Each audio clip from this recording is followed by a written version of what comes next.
Hey, welcome back, guys, to The Motivated Mindset. I am Bobby Stein, and I hope wherever you are listening or watching this episode today that you are doing absolutely amazing.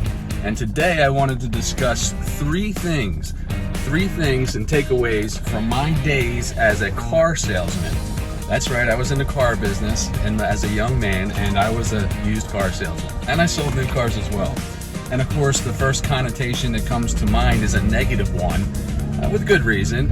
I'll never forget when I first told my grandfather that I was going to be a car salesman. He looked at me incredulously and said, "A car salesman?"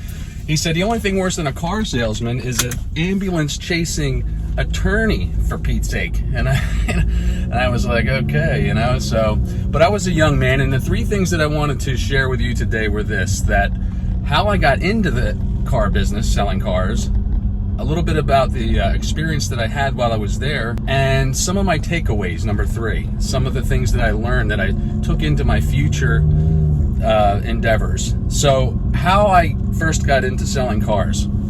Well, my family had a business, and it was formed in 1947 by my grandfather, and he had a glass company, and my father and his brother, my uncle, subsequently, and my brothers and I at various times worked in the industry in that trade as glaziers, cutting glass, putting up mirror walls, auto glass, plate glass, storefronts, etc., etc. And I knew early on that I did not want to do that for the rest of my life. And I wanted to be, wear a suit and be an executive.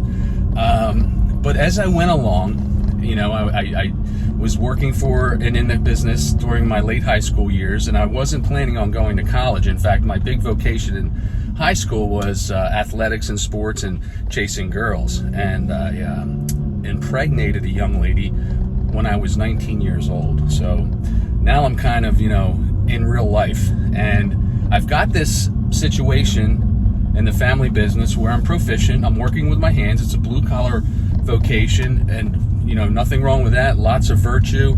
The trade was awesome, but it wasn't where I wanted to be. I had a stable scenario, and as a young father and husband, I wanted to go out and become an executive. Of course, I didn't have an education, nor did I have training. And one thing that intrigued me was that in high school, there was a fella who wound up dating my sister, and his father owned a group of automobile agencies, 6 in all. And he would come around to pick up my sister for a date, and he would be in a brand new car, and he would smell good, and he would look good, and he'd have the suit and tie, and he'd have the watch and the shoes. And I was intrigued. I said, wow, I don't think you need a college education to do what he's doing, and he looks very affluent and successful. So I inquired to him about the prospect of being a salesman at one of his dad's agencies. And he reminded me that I had a stable situation, that selling cars was not for the faint of heart.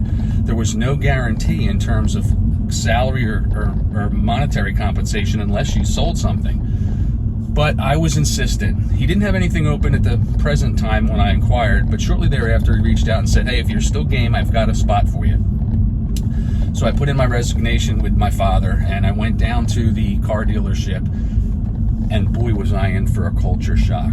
I had no idea the characters in that business. Not just the customers, but the other salesmen and the people that I was associating with. It was just a unique dynamic. It was a unique culture, to say the very least. And here I am now. I find myself in this position with no training per se. And I've got one pair of slacks, an old pair of dress shoes, a sports jacket, and 2 shirts. So I'm constantly washing my clothes. I mean, I had nothing at this point in terms of being ready for it. And here I'm leaving a situation where I needed jeans, work boots, and a t-shirt. And very different. The first thing I noticed when I'm in there in terms of my experience is that about 80% of the sales force would be dependent upon floor traffic or people that would come through the door, and they were called ups. There's a lot of slang in the car business, and ups is one of them, and that means customer. So these 80% would kind of be dependent on the ups flowing through the door. And when the traffic was good, they had more opportunities to make a sale and have an audience. But when the floor traffic slowed down, their opportunities diminished. And it was kind of like live by the door, live by the traffic, live by the up, you die by the up. And the other 20% of the sales force I noticed, also there was a lot of turnover within that 80%. Guys would be there for a few weeks, a few months, and then they'd fizzle out, leave, another one would come and take its place. But there was another group of people, about 20%, right? It's the old 80-20 rule, that were, long timers. They had tenured positions there for 10, 20, and 30 years. And I noticed that they didn't live by the door traffic. They didn't live by the up. They had a constant, steady flow of clientele that they'd always be busy. They took their positions very seriously. They were professionals. They treated their vocation like a long-time career, and they were doing well. And I wanted to know the secret. And the first thing I knew that I did not want to do was be one of the 80%. Number one, the way the pay plan worked, there's no salary or anything involved like that when you're selling automobiles, at least not back in the day. Now it might be a little bit different, but this was 1982. I'm a young man of, 23 or whatever it was. And it was commission based only, meaning that if you didn't sell something, you didn't get paid. However, the automobile dealership offered what was called a draw. So every Friday or payday, they would issue a check to the salesman for $125 under the stipulation that when you made a sale, you had to pay back that $125. Now, if you got into that draw for any length of time, 2, 3, 4 weeks, the dealership would let you go. And that was plenty of motivation for me to think on my feet and learn how to make a sale. I never wanted to be into that draw. So anyway, I wanted to know the secret of these 20% and their success. So I went to my sales manager and I said, what is it? What are they doing differently? And he said, at the time, the national sales average, closing average in that industry, in other words, how many people would buy cars per how many people would come in, was about 33%. So he said, look, if you are able to secure 3 appointments a day, sit down with them and have a conversation, you'll increase your odds, you'll sell 1 car for every 3. And I thought to myself, is that it? 3? On one hand. On the other hand, I was like, how in the hell am I going to get 3 appointments a day? I mean, I've got my family, I've got some friends, but, that's exhausted in short time. So I was really, how do I do it? Well, I would just take the floor traffic and I would essentially have an interview with somebody. I'd take them on a demonstration ride and bring them back to the desk and start speaking to them. And with every client or customer or prospect, I would keep a little 3x5 business card as a kind of a primitive or a rudimentary database. I'd have their names, addresses, phone numbers, date of births, siblings' names, how many, what their interests were. And I would start this database by staying at the top of that customer's mind should they leave without buying a car, or if they did buy a car. I would phone them to see how they were. I would follow up. I wasn't afraid of follow up. And I would send them Christmas cards, birthday cards, just be at the top of their mind. So I started to work on this 3 appointment per day scenario. And it wasn't long. I'd get like 1 appointment a day or 2 appointments. But eventually I got to that point. And I'll never forget the first paycheck that I thought I was going to be of substance. I went to the sales manager on payday, and he handed me an envelope with a smile on his face. And I opened the envelope, and in the check was a net dollar amount of $572. And I was really taken back. But what really took me back was the notation, or the note that the sales manager wrote on the remittance stub of the check. He said, "Great job, Bobby. Proud of your hard work. Welcome to the world of big bucks." And I was like, oh my gosh, I earned this kind of a paycheck by following some simple rules and steps and protocol.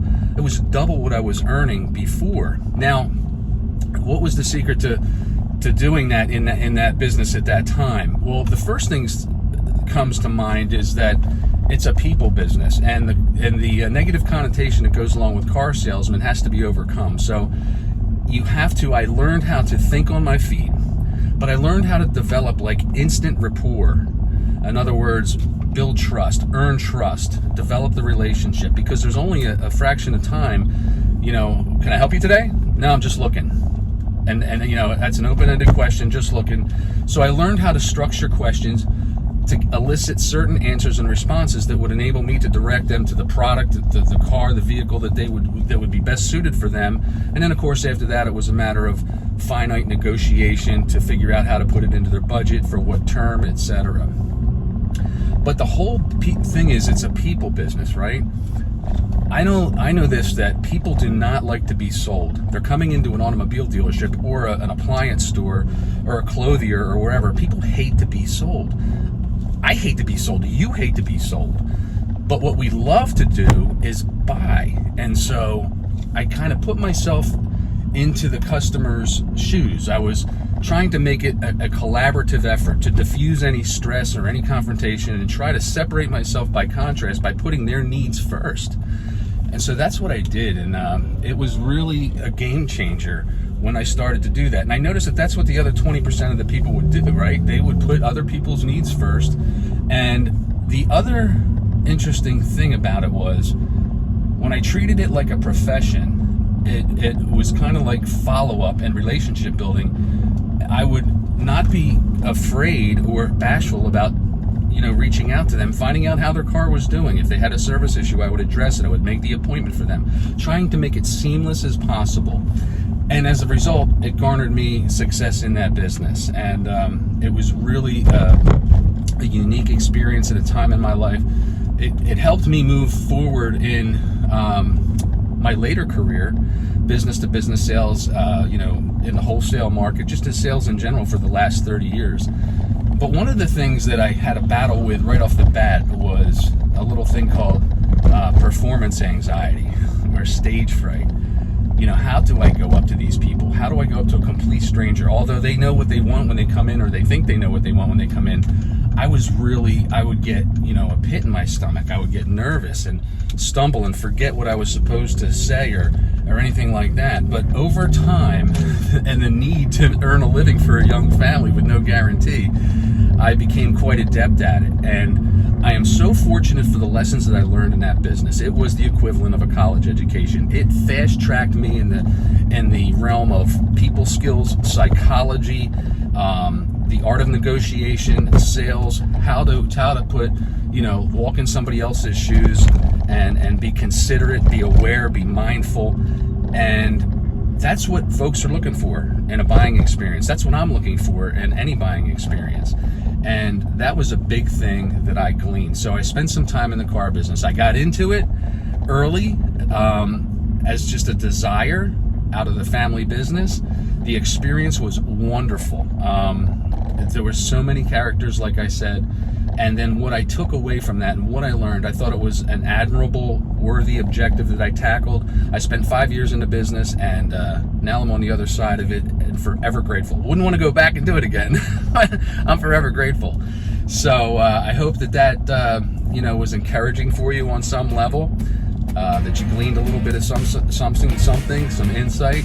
As always, the episode is brought to us by our friends at VonBaronMotorcycles.com. If you would kindly give them a visit for any of your motorcycle needs, they would be glad you did. They are sponsoring the episode and channel, so we appreciate that, Von Baron. Thank you. And so with that being said, I appreciate your eyeballs, I appreciate your ears, and until next time, please, folks, take good care.